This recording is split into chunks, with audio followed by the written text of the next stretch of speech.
Do you own a Sony camera? And if you do you also use a wide angle lens like the Sigma 16mm f1.4 or the 10 to 18mm Sonys? Well, if your answer is yes to both of them or either of them, then for some reason Sony turns a setting off that can improve your video or photo quality by a lot. Let's get into it.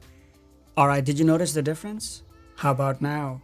How about now? I think the lens distortion is fairly obvious here, but I'm still gonna go outside because I think it's gonna be even more obvious when I go to my backyard because there are more straight lines. So I'm in my backyard right now, and this might be a better example to show the lens distortion effect that's happening with this wide angle lens that I have on the 16mm Sigma f1.4. So you can probably see that there's a little bit of a curve happening, even though it should be exactly straight. So this will be the image that you will get from these cameras by default.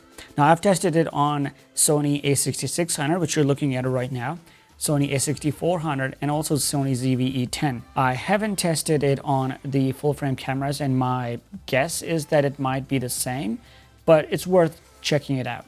I've just turned the lens distortion compensation from off to auto, and you can clearly, or you should be able to clearly see the difference. Now this top ceiling should be straight. It might be a little bit of a crooked just because I may not have the camera 100% straight because, I mean, I'm still learning all these things, but there shouldn't be any curvature around the ceiling. And I'm gonna go back inside and shoot the rest of the video.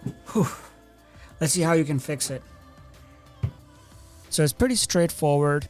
All you have to do is just go to menu. Well, first turn the camera on, duh. Then go to menu, tab 1, page 2, where it says lens comp, and then down where it says distortion comp, and then set it to auto. That is all you have to do, and there is nothing else to it. Pretty simple, right?